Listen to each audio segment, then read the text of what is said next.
What do you think is underneath here? Well, there you go. Disc magnets.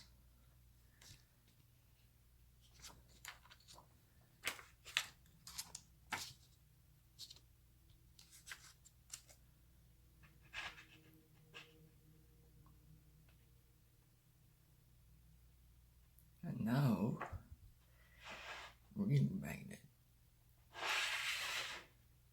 What does it look like underneath here? Ooh, why does it look like that though?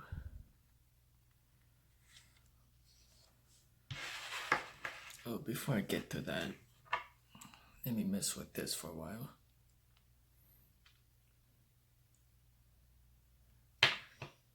In a regular disc magnet, you cannot do this. But if you program the magnets one way or another, these will stick together despite be repelling. They attract over here in the center because it's opposite polarity to each other. By that, the middle is the opposite of the periphery. And you could see, kind of, not really, that there's a bubble, a block one bubble. And I could put this parallel.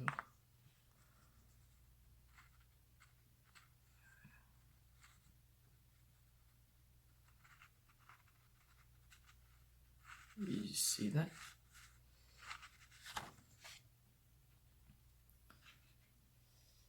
And you could also do this.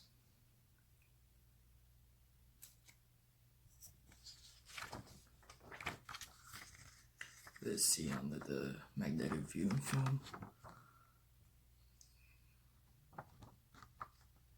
You get that S shape.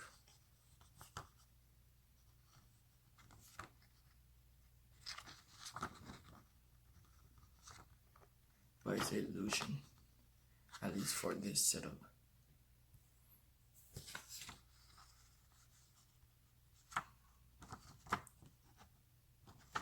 I'm only lightly holding this.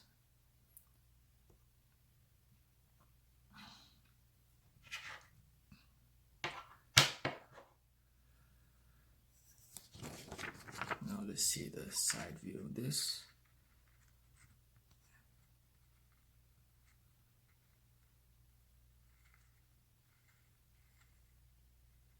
Same thing.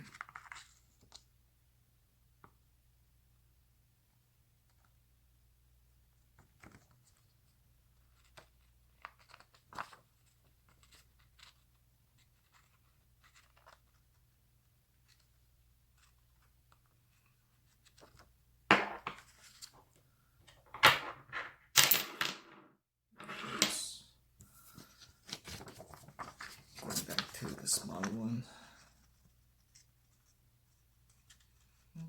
You see it, right?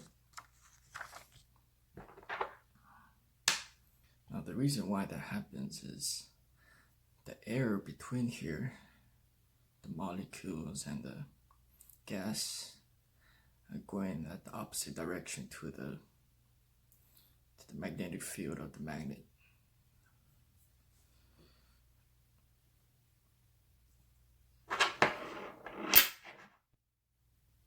And to prove that it's there, this could be placed in the center. But if I just let it go, it will go to the periphery magnetic field. And the same thing should happen on the ring magnet.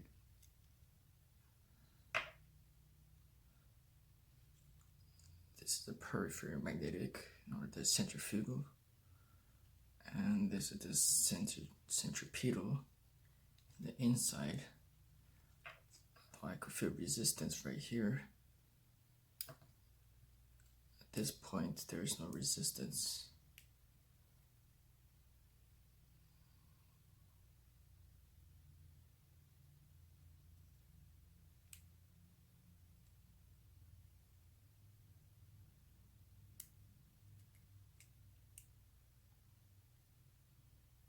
But if I put it back up,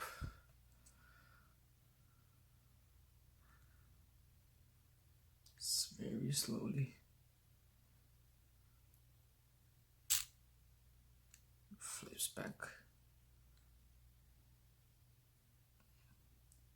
and it seeks to be right there, right in the middle, between the two block walls. And what I'm gonna show you is something that I haven't seen anyone show on YouTube, at least.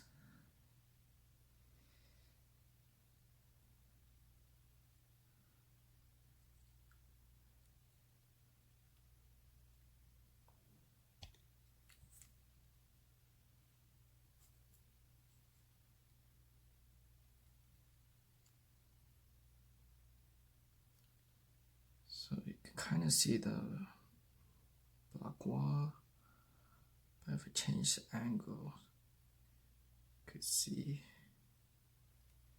Let me try to go like that.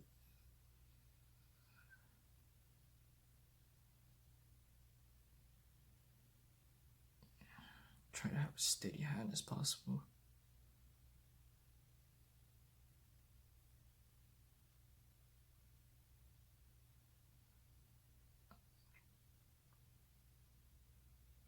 So you see that?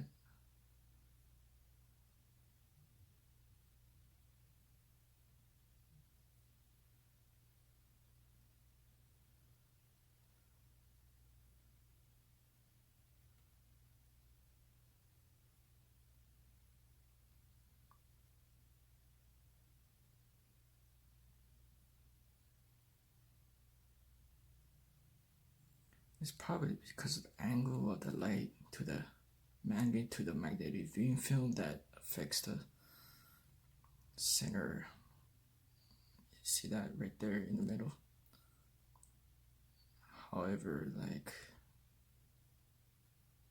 it's not merely a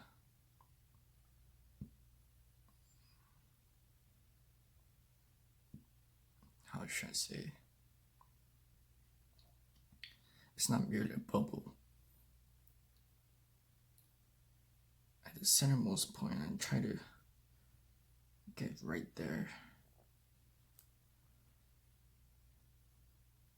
And if I do it right, you could see a trail, a thin black trail.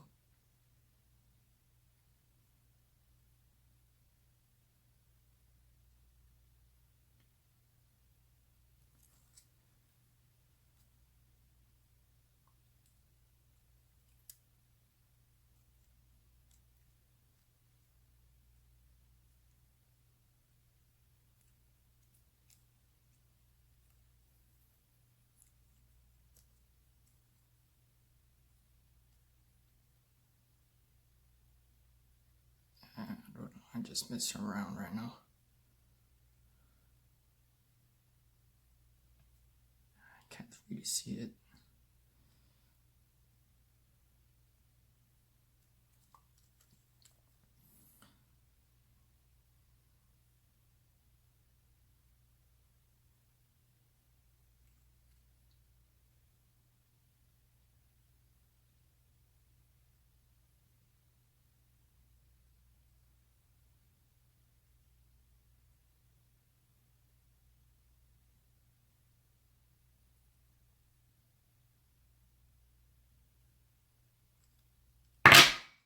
Oops, sorry about that.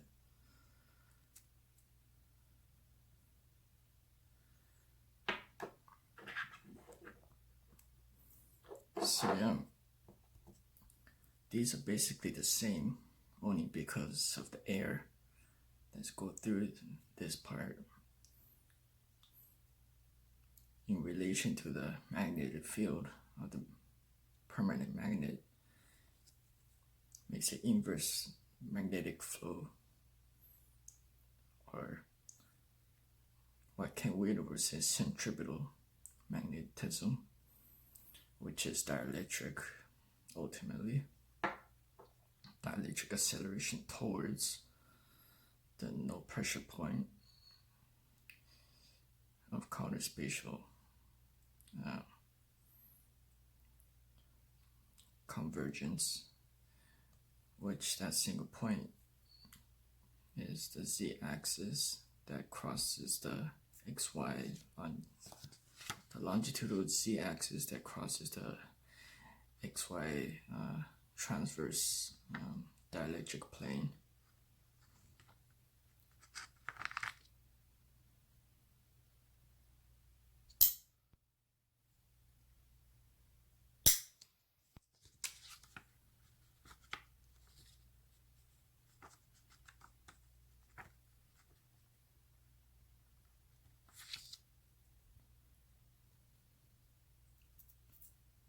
So yeah,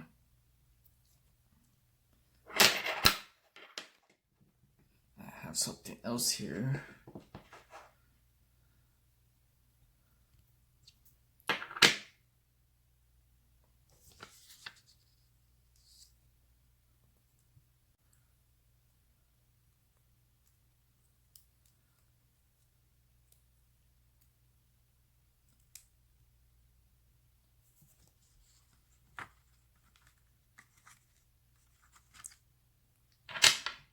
I'll just leave it here.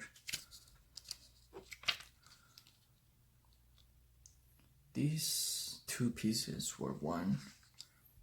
They had the same geometry as this, but when broken, it retains this magnetic field pattern, because when I programmed it, the physical magnetic field over here, it's flipped in relation to the periphery magnetic centrifugal. But why I'm showing you this is to show that the dielectric plane is intact despite the inverse polarity from the center.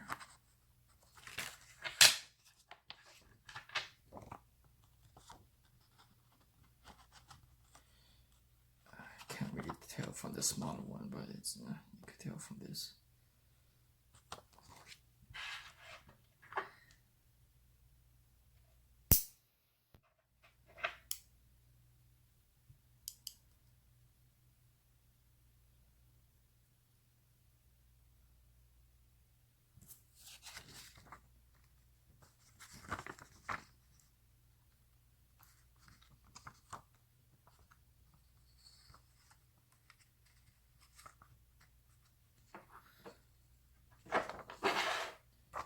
So I'm not gonna break this one because this is really thick for a ring magnet, and breaking stuff is not really my specialty, and I don't really want to waste a magnet, so this is not going to be broken, but you will not get the same effect as you see here, simply because the center mass is not available in this one.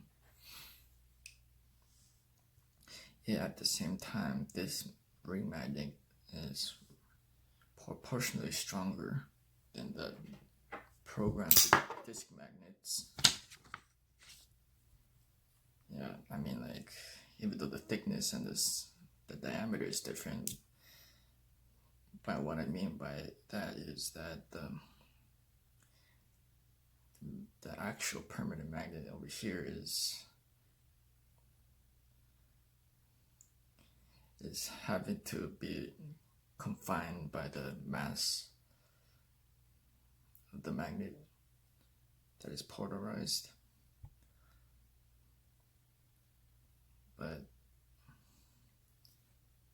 it uses less mass for the same effect, which is why if these were thick as this, the disk magnet will hold more, will break less in comparison to the ring magnet with the same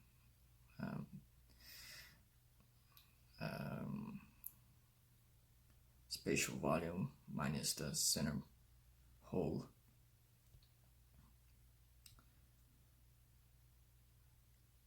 So yeah, these are the same,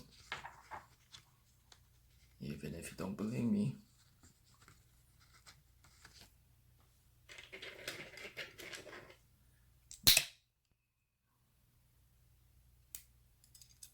These are both the same.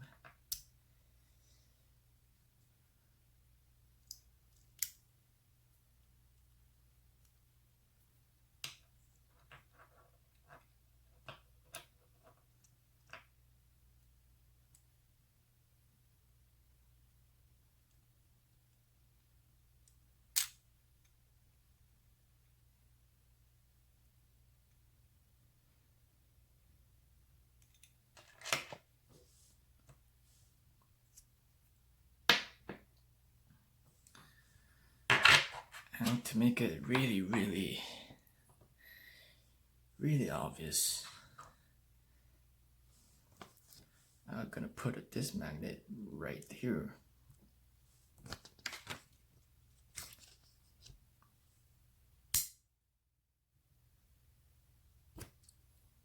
What do you think will happen? Absolutely nothing. But before I do that, let me show you the side again one more time.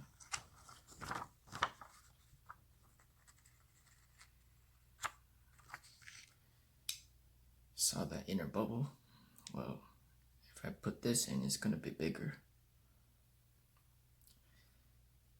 Only because the center mass is, it has neodymium within it instead of merely air.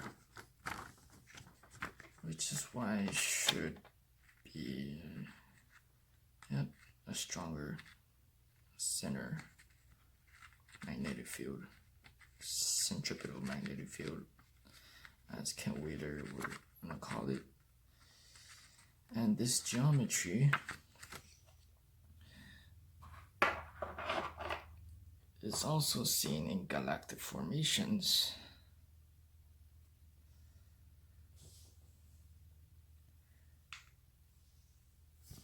And just imagine that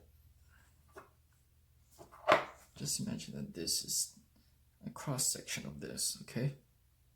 This is this, but a cross section right almost on the side. Okay? You get this geometry, more or less.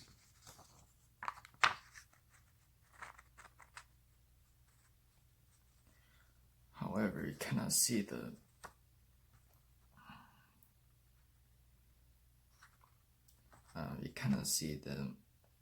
center, and there's no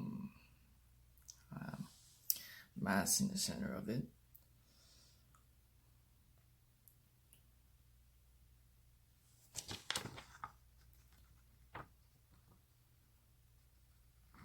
So north, well, assuming this side is north and this side is north, and this side is south, and this center one is south, and this center part is north. This is what you see, or the reason why you see the bubble and two sides of a spiral galaxy. It is because the outer magnetic field is repelling the inner magnetic field.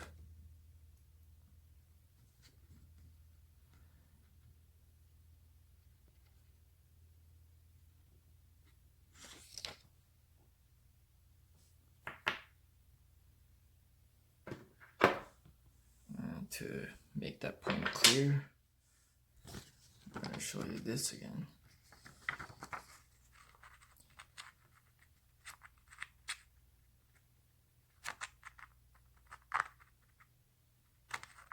So bubble on one side, bubble on another, and the dielectric plane in combination would make the same thing as this,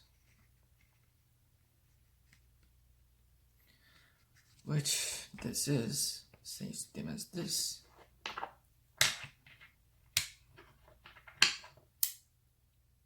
Oh, this is kind of big, but yeah.